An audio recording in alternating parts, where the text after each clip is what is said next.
Good afternoon, everyone, and thank you for joining us today for yet another SCALEup session hosted by DCMN. Where words fail, music begins. 2020, am I right? Wow, what a year it has been. This year is definitely one for the books. We've all have had to go through multiple different phases. There's been changes in our personal lives, in our professional lives. There's been downs, definitely a lot of downs, but there's also been some ups. And today, as we enter into the last leg of 2020, let's try to end it on a note of positivity. In today's Snackbox webinar, we are in conversation with Christoph Urban, the Marketing Director for Deezer for the DACH region. And together, let's understand how did a brand like Deezer tackle and leverage the COVID situation. So without further ado, and enough of me rambling, hello, Christoph. How are you doing today? Thanks, Charlotte. I'm fine. I'm very fine. Are you excited to be doing this journey with us together? Of course. I have been looking forward to this. Thanks for inviting me. Same here. So before we go into the more nitty-gritties of our entire conversation, let's take a step back. And can you tell me, on a personal note, how did COVID impact you, your life? Where were you when the first lockdown hit us? What went in your mind when you read that the country was shutting down?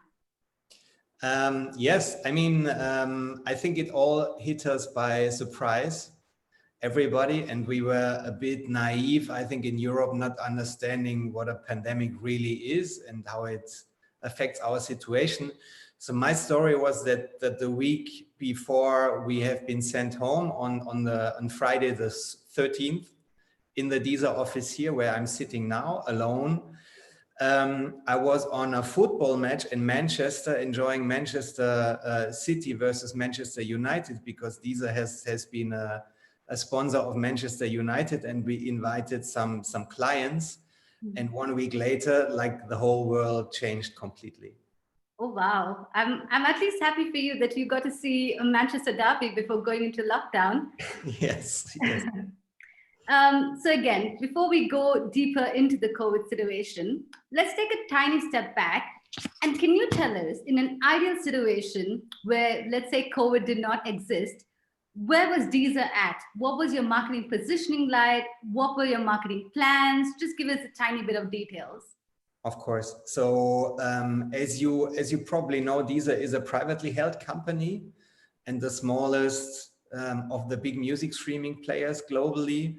We are a unicorn in France. So we are one of the 10th French unicorns, valued at 1.3 million euros. We are founded in 2007 in Paris. You can see this on the slide. We have 56 million music tracks on our service, also audiobooks and podcasts. 16 million monthly active users, and we are active in over 180 countries worldwide. And so we have the broadest distribution of all music streaming players. And in orange, you can see here our key markets. So we are strong in France, obviously. This is our home turf. In Germany, in Eastern Europe, in Brazil, and Americas are our key markets. Oh, wow. These are definitely some very interesting numbers and definitely some very interesting facts from your side. Yeah, and then of course, COVID hit us all, right?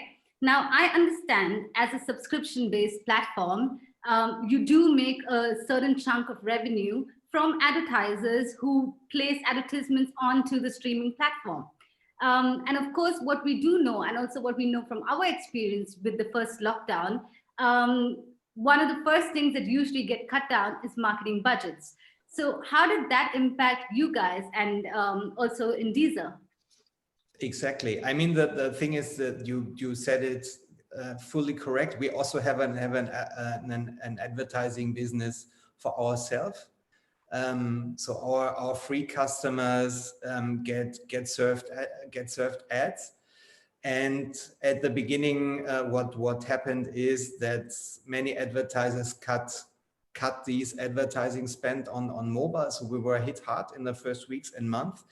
And no one really could predict at the beginning how this pandemic would unfold or would influence our business, as well as people's streaming behavior.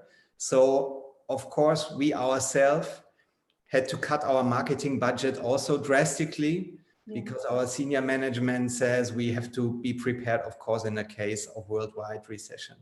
Of course, that's obviously the most practical thing to do, right? Yes. There's one thing that I think also most of our audience must have seen today. There's one thing that you mentioned. In 2020, every day sounds like a Saturday. I mean, I would like to understand this a bit more, because for me, on a personal level and a professional front, every day was definitely not a Saturday. The workload was definitely not like that of a Saturday. So can you tell us a bit more in detail, what exactly do you mean by this? Yes, of course. So we had made an internal and external study and research how music consumption changed. I brought one slide, which is also the last slide, which I will show. What we see is we see less commuter listening. So because people in the first lockdown, they were not commuting to work. So instead of the usual 7 a.m. Weekday peak, which we have, we didn't have the weekday peak was 9-10 a.m. so much later. And the same thing is we saw that people stream on weekends the whole afternoon, which didn't happen before also, which was interesting. And this is why, and people are streaming during and work days also in the afternoon, which never happened before. So this is why every day sounds and looks like Saturday in our data tool. Obviously, we see more consumption in-house with in-home devices. So we see less consumption on mobile phones, of course, because mobile phones are portable and you don't need to, or most of us don't need to go to work and stay in home office. So we see it on all in-home devices, plus an Xbox, on Android TV, smart speakers, of course. But we also see an increase in non-music content. So for example, we offer radio station went up 20%, podcasts, and also audiobooks. So we have a huge catalog of audiobooks. And fun fact here, we see an increase in our back catalog streaming. So of course, for example, 46% of our customers say 90s music lifts their mood. So this is kind of an interesting fact as well. So what we did also, we introduced very quickly after the first lockdown a stay-at-home channel, where you could find all relevant contents, workout playlists, stay-at-home playlists. We increased our podcast offering also. For example, in the hit list always was the Corona podcast of the very famous guy, the German Anthony Fauci, Christian Drosten. So yeah. Okay, that's very interesting, because I mean, I thought the 90s obsession during the whole Corona lockdown was just me. So I don't feel that special anymore, I have to say, about my listening habits. But I guess nothing like good old Britney Spears to uplift your mood back again, right? But it's also very nice to see how you've really leveraged the situation and found an opportunity by launching a dedicated stay-at-home channel. So you really pick the lemons and like squeeze the lemon juice from the situation. So you basically analyzed your user habits. You've launched a new stay-at-home channel. What did you do on the side of your marketing strategy? What changes did you make? Did you try out new channels? Did you cut back on certain channels? What was your thinking when going with marketing? Yeah, that's the million-dollar question. So we needed to cut our marketing budget to be prepared, as I just said. So we had to more or less achieve the same business goals, but with less budget. Yeah. And of course, we saw a lot of challenges. So creative processes are harder within the marketing team in work from home over Zoom. Hiring people is harder. So we onboarded 3 new people in lockdown, team management, but we also saw opportunity, of course. So however banal this might seem, the year taught us very well to relentlessly prioritize and optimize our marketing activities. So for example, in September, we launched a completely new product. So right now, if you subscribe to Deezer, you get 2 apps for the price of 1. We launched audiobooks by Deezer, where you can find the full audiobooks catalog that we are offering due to the German, especially German obsession with audiobooks and audio plays. Well, that's very cool. 2 apps for the price of 1. What better than that, right? Yes. But given the volatility of the year as well, and considering that TV is, of course, quite a high investment, you still decided to make that decision to go into TV this year, and with quite significant budgets, if I must say. So what was your reasoning behind that? So we had several hypotheses and 4 reasons, which I can name. So everyone was staying at home and now is still staying at home. So this is a reason they watch TV. We always use TV as a performance marketing channel or a performance channel, working so with the strong help of you guys, obviously also. And we saw when the first lockdown hit us, we saw an opportunity because of the low media prices in TV, because all the advertisers pulled their marketing budget. So the TV channels had to adjust that. And 4th reason is that TV is as a channel. So we always were very heavy TV focused, and that worked for us quite well because we are aiming at a slightly older target group and a streaming demographics of 25 to 49 years old. So TV was always a very good match for us. That's amazing. It not just makes me happy to hear this because I know my job is safe, but I'm also sure our TV partners will be quite happy to hear this because lockdown or not, you really stand behind TV. But the $1 million question, of course, is how did you achieve such great results when it comes to your marketing efficiency? That's interesting point. So of course, a concentration. So we try to concentrate on the most relevant digital channels, which also allowed us to scale on these channels, and we cut off all the other marketing channels which were working kind of mediocre for us.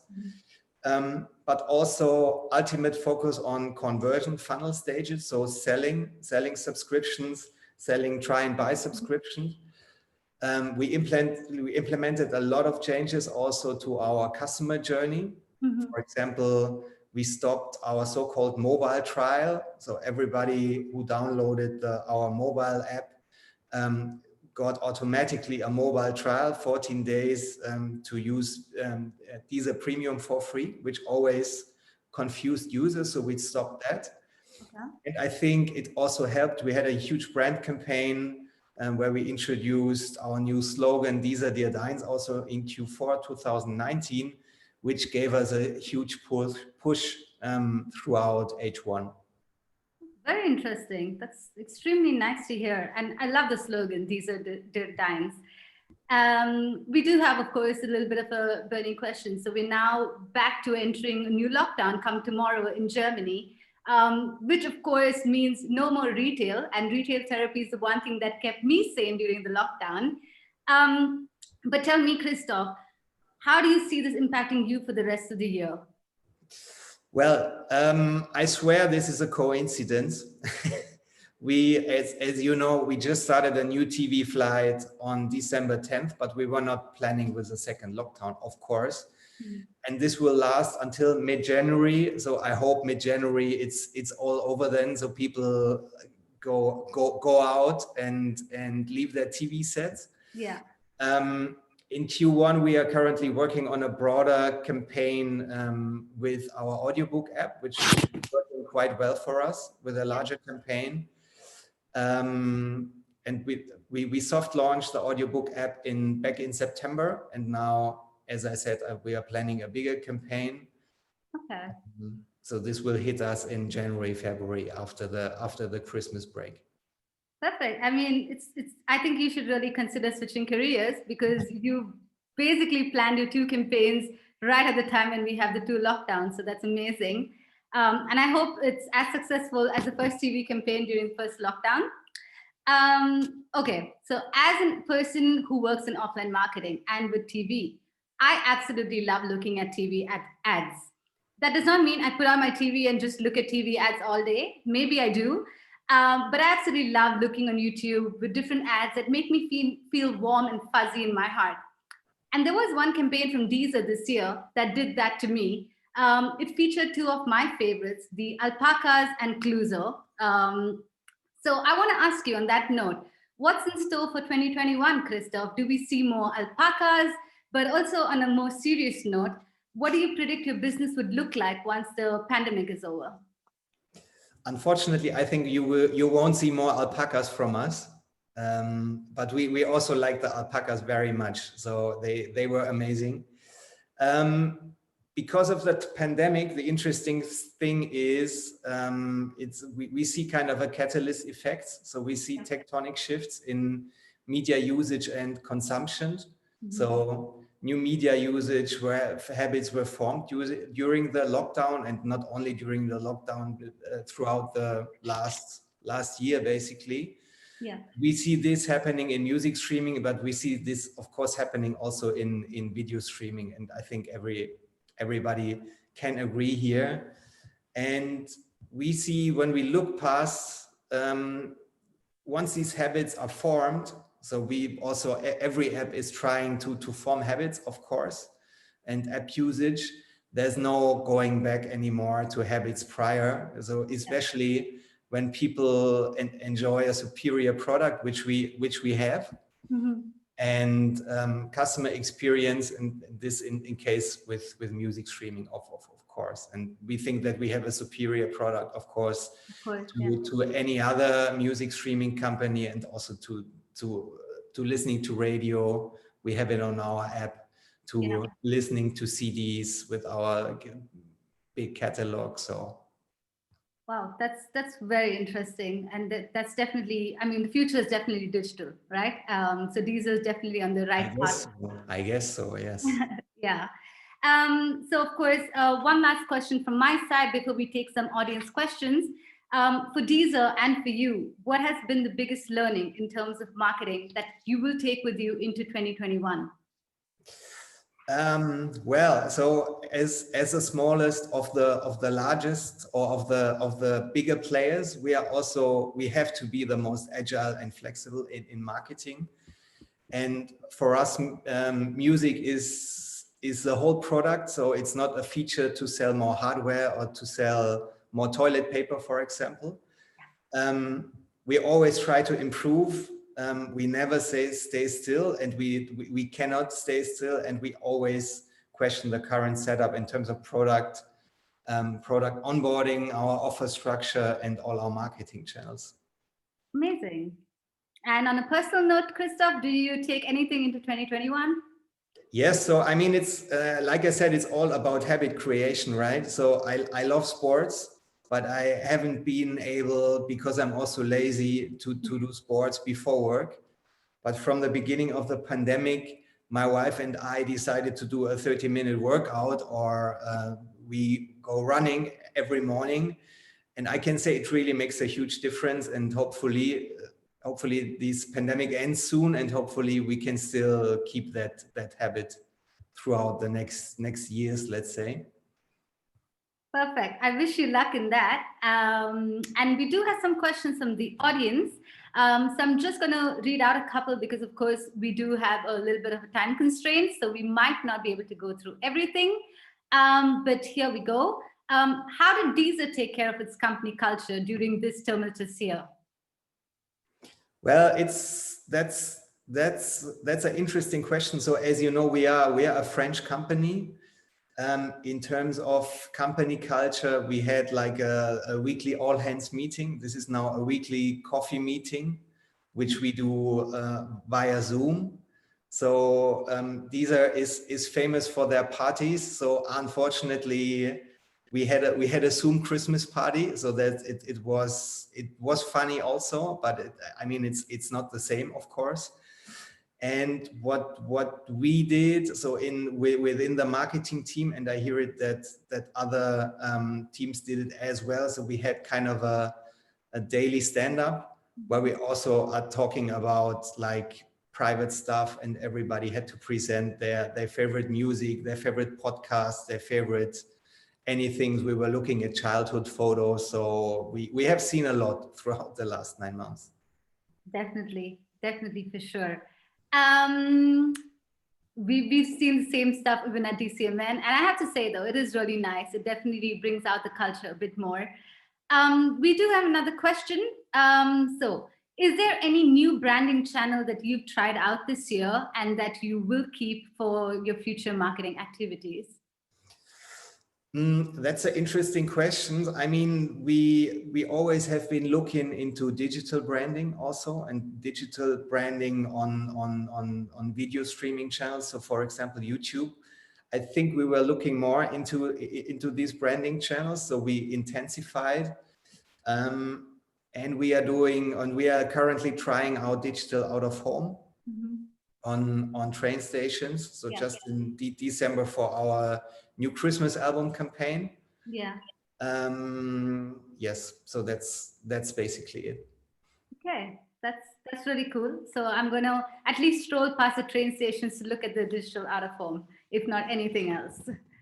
Thank you so much for taking the time to join us today, Christoph. I definitely loved listening to your journey this year. And I hope it's not just me that leaves today feeling hopeful and wholesome.